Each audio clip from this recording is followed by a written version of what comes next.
from training with free divers to learning parkour, even filming underwater. Avatar: The Way of Water was one of the most challenging and game-changing films ever made. Here's how the greatest 3D film of all time came to life. Well, after 13 years, it's time to go back to the world of Pandora and live amongst the Na'vi foreign. Like the first movie, James Cameron's second film was also a massive production. What makes it a bigger masterpiece? A lot of it was literally filmed underwater. So the physical challenges the actors overcame, combined with the unique performance capture systems, is absolutely insane.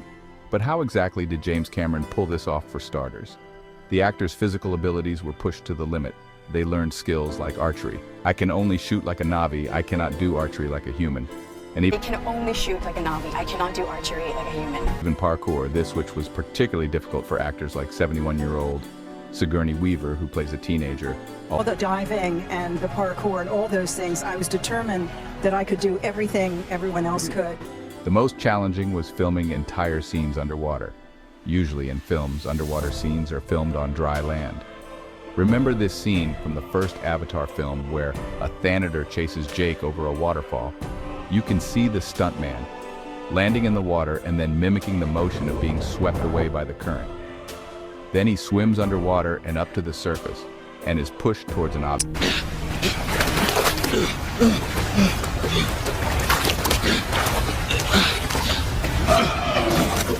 While this technique may have worked for a short scene, Cameron had to find a more natural way to film longer underwater scenes in Avatar 2.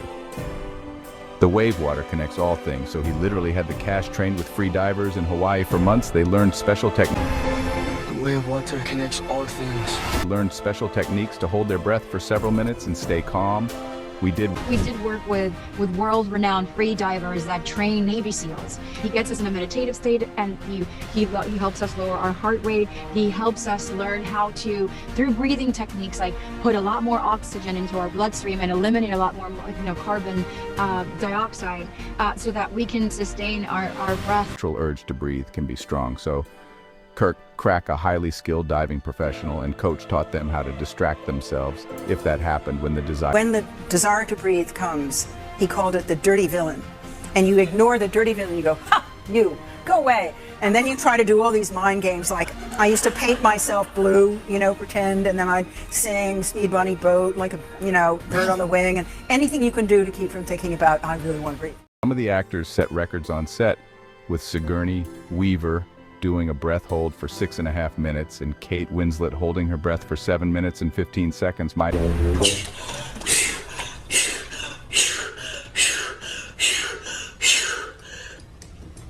dead? Am I dead? You are alive. You're very much alive. What was that? What do you think it was? I don't know. It could have been 6:10. It could have been 7:10. It was 7:15.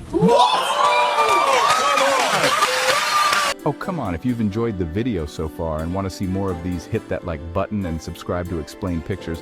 Also had to master acting out emotional scenes underwater and avoid blinking as much as possible.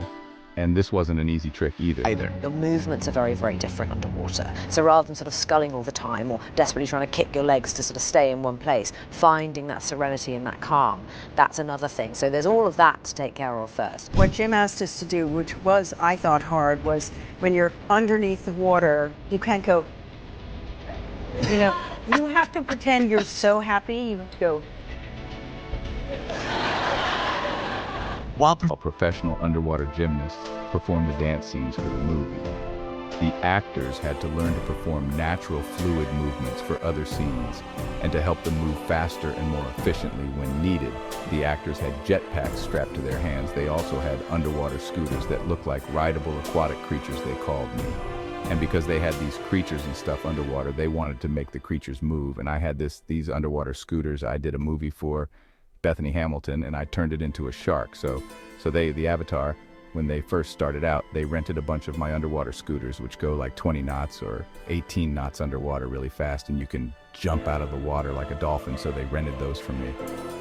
And then they discovered that they probably needed like 30 of them. The technology behind Avatar is equally mind-blowing. James Cameron built a gigantic pool in the studio that could hold 3. 4 million liters or 900,000 gallons of water, that's almost 1.5 Olympic swimming pools or 18,927 bathtubs. But motion capture for an animated 3D film in a pool that large was problematic.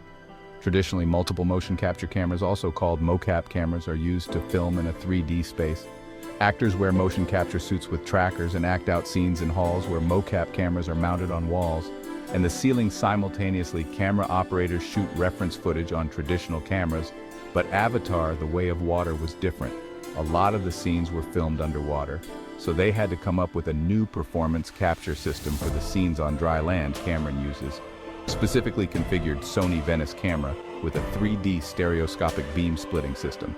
Then to capture the action on the water surface, he used mocap cameras mounted on the ceiling above the pool.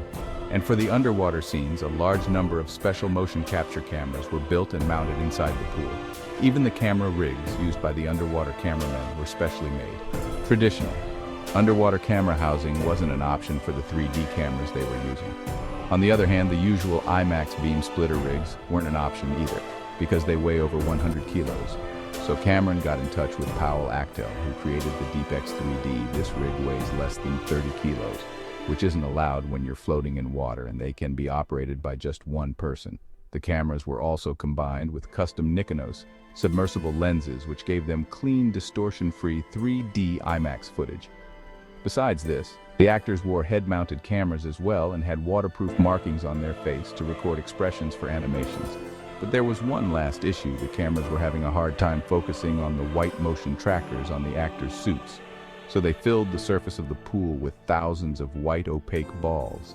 This helped cut the light reflections in the water without obstructing the actors from reaching the surface whenever they wanted. Avatar: The Weight of Water was finally brought to life by VFX house Weta Digital. And one thing's for certain, this film will not only break records, once again, it will also transform the future of underwater filming and motion capture. Are there any amazing facts you know about the new Avatar film? Tell us about it in the comments. And don't forget to subscribe to Explain Foreign. As we look to the future, Avatar: The Way of Water has set a new benchmark in filmmaking. The innovations pioneered by James Cameron and his team are not just impressive feats of technology, but are also powerful tools that will shape the future of cinematic storytelling. From underwater performance capture to groundbreaking camera systems, these advancements open up a world of possibilities for filmmakers around the globe. Imagine the stories yet to be told, the worlds yet to be explored, all made possible by the technological leaps taken by this film. The dedication and perseverance of the actors who pushed their physical limits, and the ingenuity of the technical teams who solved unprecedented challenges remind us that the magic of movies lies not just in what we see on screen, but in the passion and innovation behind the scenes. As we dive deeper into this new era, we can only anticipate what the next wave of filmmakers will bring to life. One thing is certain: the way we experience films will never be the same again. The future holds endless possibilities, and the journey has just begun. If you enjoyed this deep dive, make sure to like, subscribe, and hit the notification bell to stay updated with Explained. Until next time, keep exploring and keep dreaming.